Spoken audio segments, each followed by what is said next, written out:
I have Laure Jackson, as ever, to share with you helpful advice and guidance on all things sensory. Hello, Anne. Hello, it is great to see you. Good to be here. Yes, thank you for joining us as ever. As ever, how many have we done now? Is it 15 plus of these? I don't know. I genuinely don't know. I'm just delighted to come. Like it was September 2023. It's kind Yeah, of that will be in my memory. But as far as how many we've done, I'm in your hands on that one. I don't know. I was just curious, really. I know it's more than a dozen, but that's about as far as my memory will go. And I love how I know I keep on reflecting on this when we do these, but we've touched everything from all the way to the later stages of life, dementia and sensory health around that, and we've even gone as far back as in the womb, helping a unborn and unborn baby have a good sensory experience. And I love that we've done everything in between, including truck design, road noise in cars, and so much else. I know. I love it because like so much of life is sensory based. So yeah, I'm here for I'm here for years.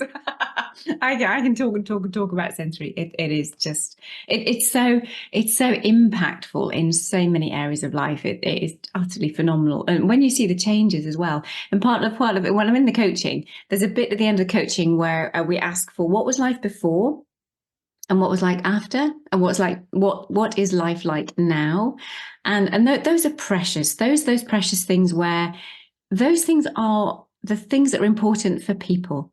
It might not be important that someone can sit still or that someone can play Lego with their son or whatever it is, but it is important for them. So therefore, if it's important for them, it is important for me. And those are the things that they really want to be able to do at the beginning that they're finding it hard and that they're struggling with. And it's not life that they wanted it to be. And it's like, well, let's see if there's a sensory underpinning to that and see if we can turn it around. So I get those befores of, yeah, we weren't sleeping, we weren't eating, we were at each other's throats. It was just a nightmare. We were struggling, we were stressed, we were exhausted. So you get all those befores and then you get these lovely afters. And I don't know what those afters specifically are going to be. We do set goals and think, oh, right, it looks as though we need to focus on this. But actually, because we are just working with the senses that are so foundational, then it hits so many other areas, and it's quite exciting to see what comes out at the end. Yeah, it's good though, that before and after, isn't it? It's quite a striking example. But I think having been through some, let me get this right, PTSD, CBT, they do a before and after, and they said, look, when you started this therapy, you were here, Right. and then at the end, you're here. And actually, that in itself as a snapshot is so valuable when you've been through that any sort of therapy to see, yeah, here it is. It's effectively, it is black and white, isn't it? You've actually come from one place to another, and it's so encouraging. Yeah, because actually, it's really the weirdest things before I started doing this was that I saw what people were like coming in, especially when I used to be like a hands-on face-to-face therapist pre-COVID. It was like they'd come in not the greatest place at all. But because the therapy takes a little bit of time, I can see the changes all the way along, but they get used to it. They get used to the changes. They kind of forget. It's a bit like childbirth. You kind of forget the pain of what you've just been through. And it's like people get to the end and it's like, oh, thanks very much, but we're good now. And there's not even or sometimes it's like, well, I'm really not sure much, much happened there. Every now and again that comes out and I'm just thinking, oh, crumbs, why didn't I document where they were like? Why didn't I video what they were like beforehand? How come we don't have that? Because for me, looking at, there's been a huge change, but people have just got used to it. And at the end of the day, it doesn't matter. All we want is for lives to be changed. That is the crux. That's the bottom line.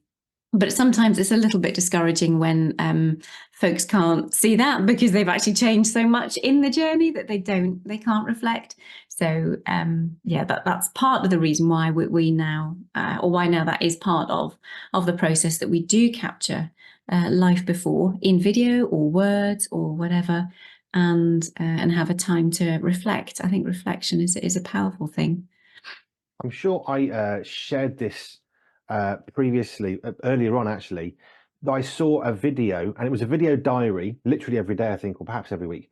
And it was of a soldier who'd had PTSD. I don't know what the trauma was specifically, but he was trying to drink a glass of water. And he went to pick up the glass of water. He couldn't use the motor skills of slowly bringing it to his lips and taking a drink. He would sort of chuck it everywhere. And it was his daily journey of going from going mad like he was being silly when he wasn't. And you had to sort of understand it's not being silly. It looked like it was a joke, and it wasn't. It was literally he can't do it. Yeah. By the end of this journey, and he had this sort of they took little videos like this is the progress. This is the journey I've had, and now I can pick up a glass of water and drink it, which we Mm. take for granted, which Mm. he did not take for granted, Mm. which is so important. Yeah. I think my light's just gone off. Sorry if it's gone a bit dark. We're having fun with the colours today. I'm more coloured than I normally am. Don't fear. I don't need hospitalisation. Just need better lighting. It's gone a bit wrong. Right. So let me move to a question we had. This came off the back of Family Focus on Sunday. So this is Jojo and I. And we were talking about multitasking and how all of us in various forms do more than one thing at once. If we're sitting up, we are literally multitasking because we're sitting upright, we're concentrating on what we're doing, we're typing or we're listening or we're talking or we're holding a drink. So all of us, all of the time, multitask to different degrees. So this is what we came up with. The saying of the week was kill two birds with one stone, which means solving two or more problems with one action. This got us talking about multitasking, and when we considered exercising and listening to something like learning a language or music, we wondered about the effects on our senses. So this is Joe's question. What is the impact on our senses for multitasking or just doing more than one thing at a time? Oh, that is such a good question. Good on you, Joe. Yes, that can be a massively positive thing, and yet for others, an absolute nightmare. I think the world is moving to the recognition that when we can multi-sense and experience, that makes everything so much better. It's easier for the brain to process. It's easier for the brain to remember. It's easier for the brain to think things through. It's easier for the brain to learn. And that is where the whole adage of, sit still and concentrate, sit still and pay attention. It's like, no, like move around and then you can pay attention. Let's get the vestibular system, let's get the proprioceptive system engaged to help you to pay attention. To help you focus on those things so that you are not actually, for some people, ironically, by moving around, you are not paying attention to your body. You're just giving your brain the input that it needs so that it can pay attention better. So for some people, they will need absolutely more senses to enable them to focus. And yet there are others, like we often used to describe it, those the old TVs. Some of your older listeners might remember the TVs with the aerials, and actually you needed what was it? You needed to hold them together to get a good signal. And it's sometimes we just need mono sensory input. We just need one to get good signals going through to the brain. It's just too much for the brain. It's too confusing. There's too many mixed messages. There's too much confusion in the brain if there are too many senses going on at the same time. And that's where it's really important to get to know who you are and how you are. And also at certain times of the day, you might be able to cope with more senses, whereas at the end of the day, you actually need to cut some stuff out. Actually, I was just thinking about, going to work in the car. Often many of us in the morning, we will stick the radio on and we'll stick it up high. But at the end of the day, we've been in work all day and you get in the same, and the radio's on and you think, oh, crumbs, no, I'm just going to turn that down or I'm going to turn it off, because actually your brain has had more than enough, plenty and possibly overwhelmed during the day. And it's just like, actually, no, I don't need that sensory input now. I need to be able to concentrate on driving. I just need the peace. So... There's a lot of jobs where, I mean, I was an ex-trucker, so I would have the radio on all day. I would have the noise of the engine for 9-10 hours a day.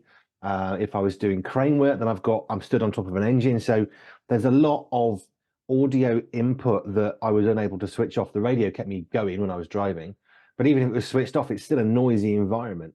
But when I worked in an office and I got in a car, I wanted that sort of level of silence. After a day trucking, it was different because the sort of input is different. We're working in an office, answering phones, emails, customers come into a counter. I just wanted some silence. And I think it's really important that we do pay attention to those and honor ourselves when most of the time actually we don't think about it. For some individuals, it is worth pay attention, because you will find just those little tips, those little sensory health tips can help you function better and help you be more relaxed and loving and kind. And yeah. Which is good. It's good to be kind to the people around us. Oh, I tell you, like the basics in life, you just think, yeah, goodness, kindness, gentleness, faithfulness, all of those things are just, if we genuinely could, Yeah. it's much nicer. But sometimes taking a bit of time out is a really good strategy in order that we can allow ourselves to reset. So Nathan, who does the breakfast show, gets up quite early. So one of the pieces of advice that Dr. Richard Scott gave on one of our shows was about having a nap in the day and how healthy that is. But of course, having a nap is shutting everything down. So I think he has some eye shields on, so it goes dark and it's a quiet room. I mean, he shuts the door. We creep around the room. So he's literally doing what you're saying of having a nap. It is actually creating all of those things, isn't it? It is, absolutely. And that's interesting in the schools and the workplaces. I wonder how long that will be until that becomes more of a norm. I'm always pushing boundaries, and I remember. I'm always awakened to when people say, "Oh, that'll never happen." It's like, "Oh, all right, okay, let's watch that one." So we know in education, there's been a real shift at the moment. Some of our more mainstream schools have extra provisions for children who are not ready for or not in the right place for a special school, but they're still not quite able to function the same way in the mainstream school. And recently we've started to have a few of the swings going into the school, and that was one of the things when somebody said to me, "Oh, we'll never have that in education. We'll never have that in our school." And so I just thought, okay, I'll leave that one be. I'm not going to push anything, and just let the process, let the process work itself through. And they've realised and they've recognised. And in fact, the main school that I work in at the moment, they're looking at a new build. And I just chatted to the head teacher last week, and she was saying, "Yeah, well, we're going to have swing points in every classroom." And that's like, Wow. how far have we come in the last number of years? And like, I know she's pioneering like here, and it warms my heart. And that's just for swings. But going back to the whole nap time thing, there are some people, and for all of us, if we've got the nap side of it, we've also got that sense of just cut out all of that extraneous sensory input. Just allow your body just to rest and be and do nothing. Even if you're quiet, you don't have to sleep necessarily, but just those 10-15 minutes of sensory, it's not quite isolation because that sounds a bit negative, but deprivation sounds a bit like I'm alone. Time alone, a sensory health spot or a sensory health moment or something. Yeah, trying to find something positive, but yeah, I think it's really, really important. I noticed myself this morning that I woke up and we've got a family chat on phones, which I think many people possibly would have. So I always get my phone on. As soon as I wake up, I'd like to know how Joe's got on. If she got to work okay. And then there's usually a bit of a conversation between various folks. And as I was doing that, which is kind of a normal routine because Joe goes to work earlier than I generally get up, a few emails came in, which is great that I can answer work emails on my phone. Now, I didn't answer them, but already my brain is now switching on to, I've now got to do these. I'm still sitting in bed at this point.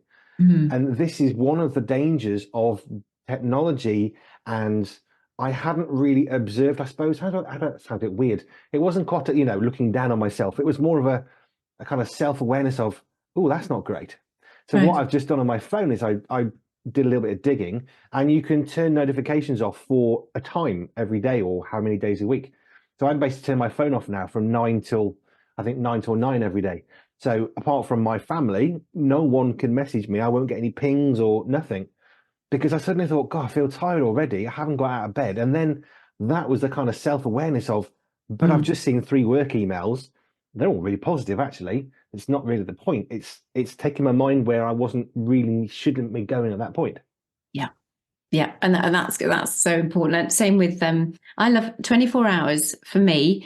I have a separate work phone and a home phone, and I have to I put my work phone away for 24 hours just to have that rest, to have that worship, to have that space.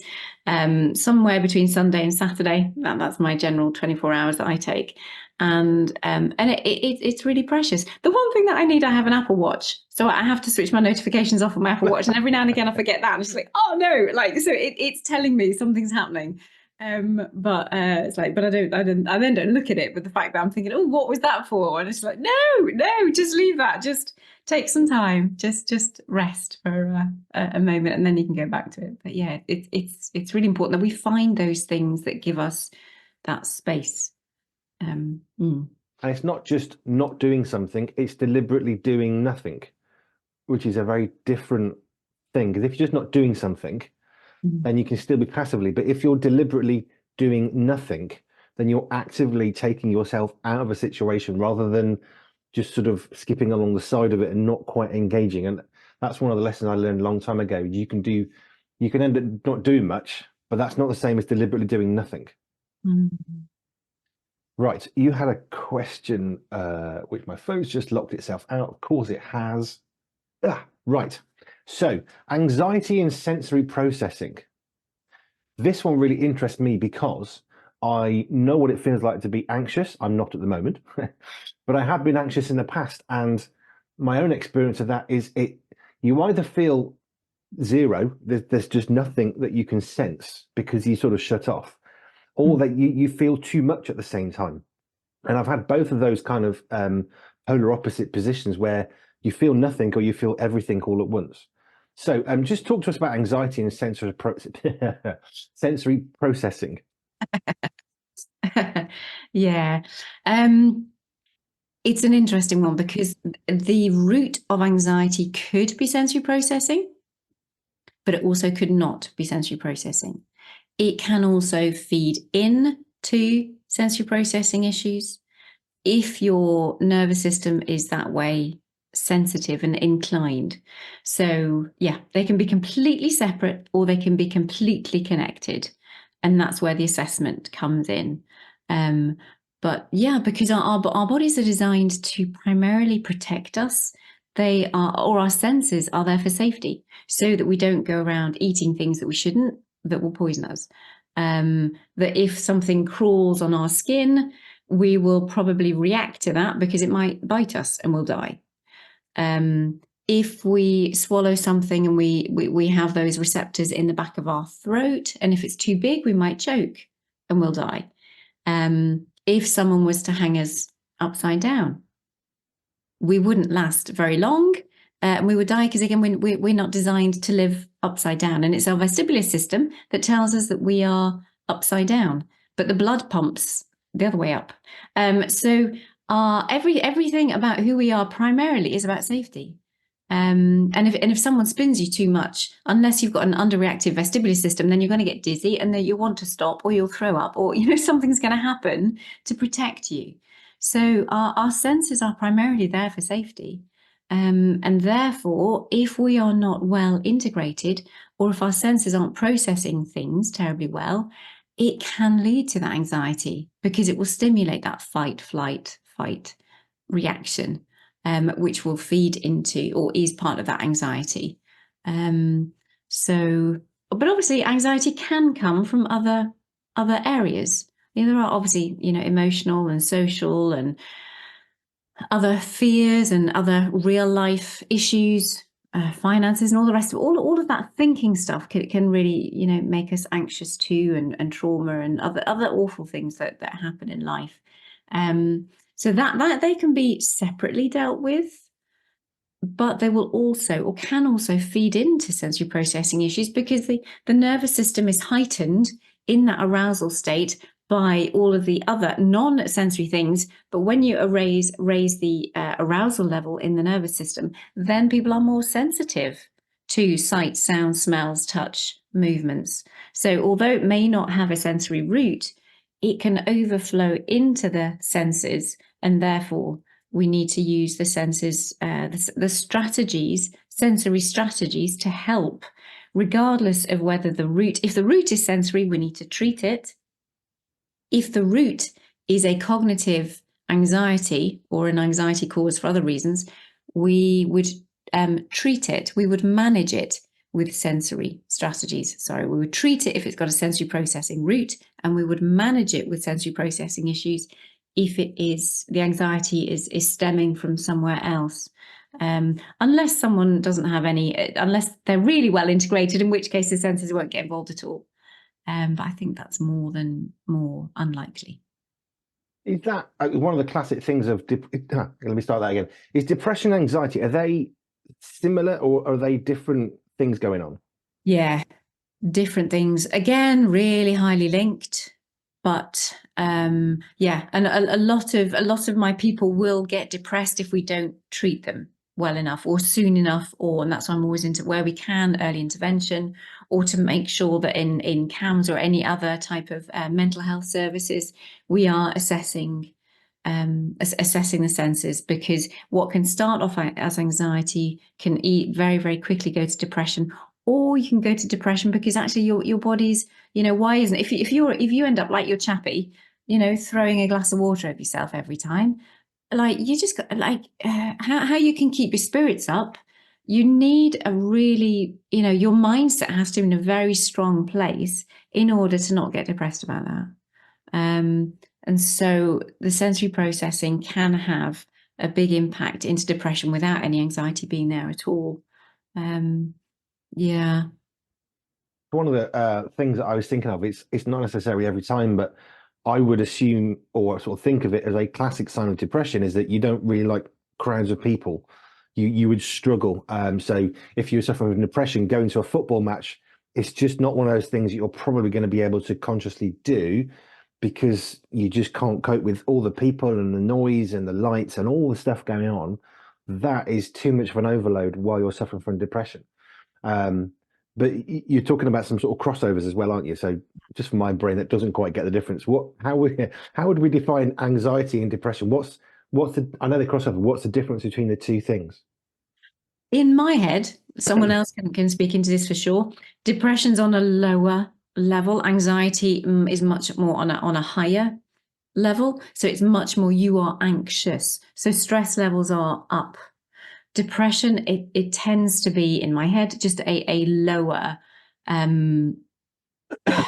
not quite, and energy is not the right word, just a lower sense of what you're able to do and why you're able to do it. The anxiety might be feeding into it, but it's just can't do, can't think, can't do, can't this, can't that. It's just a low level of function, whereas anxiety will be set off inside by a much higher level of neurological firing and processing and all the rest of it going on.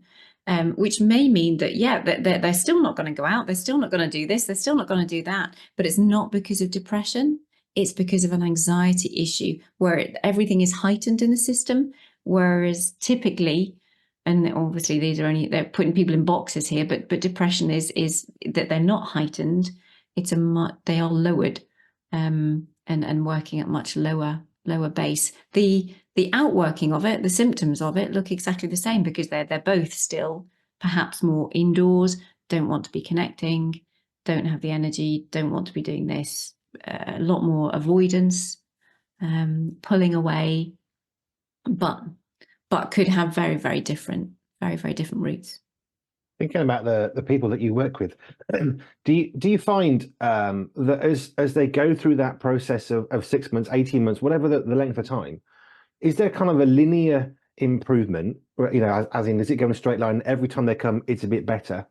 Or is there kind of, when I had my therapy, which was PTSD, but mine sank quite hard and fast at great alarm to my therapist for a while, and then it comes back up again. So it was quite, there was a curve, she said, but it was quite a downward. I jumped off a cliff kind of thing emotionally as I went through this process, right, and then came back up the other side. Is that similar to the therapy that you do? Some aspects of it can be like that. Some of the more hands-on treatments that I encourage the individuals to do, or the parents to do for the child, some of those has to get better before it gets worse, because we're trying to rewire the nervous system. So there are some things where it's like, whoa, the brain's like, what's going on? And it's like, doesn't like it for a period of time. But that's normally days rather than months. So we definitely have that for certain treatments. Normally, you get a real high because of the understanding and all the aha moments, or the light bulbs, or the this makes so much sense. This is amazing. So we have that normally, like straight off the bat. And then we have the person starts to feel better in themselves. So that's a lovely little up as well. Then you often get the realities of, oh, actually, there's a lot more to this than I realized. And it can be a bit like, oh, crumbs. Yeah. You just start peeling back the onion and there's more and more layers, and you think, wow, there is a lot. And they have the realization, I think, really hits. Then we can get into the treatments, which again can make things worse in the short term before they start going up again. And then other times we get a plateau. So if we're working physically with the body and we're wanting muscles to be strengthened, brain body processing more integrated, we have an up and then it plateaus for a while. And then it's like, and then we sometimes pause there for a bit, and then it's just like, we'll go away, live life, see how you're doing. And then when you're ready, come back, and then we'll go, we can get another spurt. So ideally, I like it to go up a bit, we plateau, up a bit, plateau, up a bit, plateau. Occasionally we'll have some dips, but that's for real reasons. The reality of the situations blinking in, and some of the treatments need time to reset the brain and the body. But yeah, I do like that little kind of like up going up the mountain. And you rest when you're in the plateau. You work hard for a bit and then you rest, and you get your campfire and you cook away and you just rest. Reminds me of when I was at school doing A-level French. Oh, you still there, Anne? Oh, sorry, it just froze for a minute. Back. I remember at school, my French A-level teacher said one of the things that you have to understand from GCSE to A-level, so GCSE in the UK is up to about 15, 16, and then the next 2 years, 16 to 18, that would be A-level if you're not in the UK. He said the big jump, it's like a plateau. And the problem is, he said, you learn something, you climb up that mountain, you hit a plateau, and as you look back, you can't see the height of the mountain that you've climbed, because all you can see is the rest of the plateau.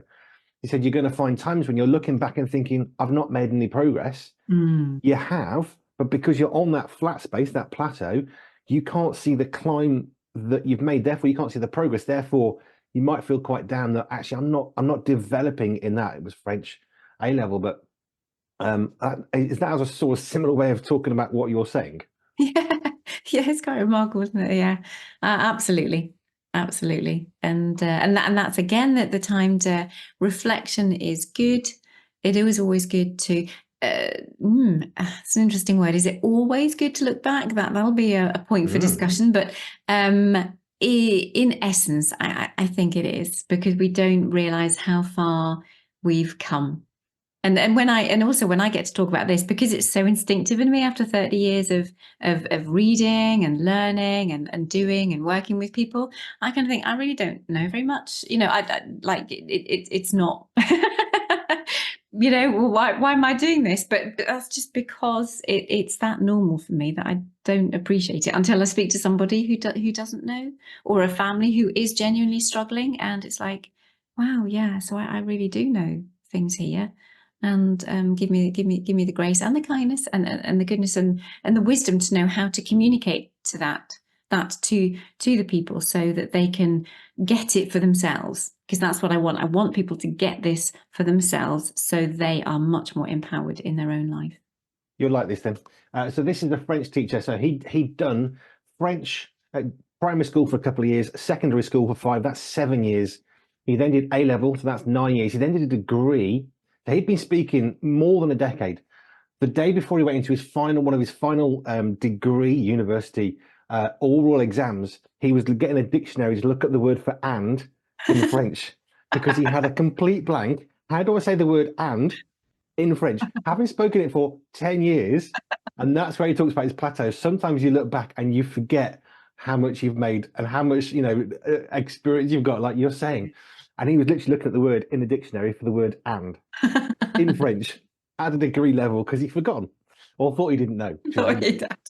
That's the point. Right. Thank you, Anne. If you've got any questions on any of this, by the way, I'm going to go to Dr. Richard and ask about depression versus anxiety from a medical point of view. Ooh. One conversation spurs another. But if you've got any questions for Anne on sensory health, please do email us, hello@pure247radio.org, hello@pure247radio.org. I'm really sorry that I'm in a dark place in the camera.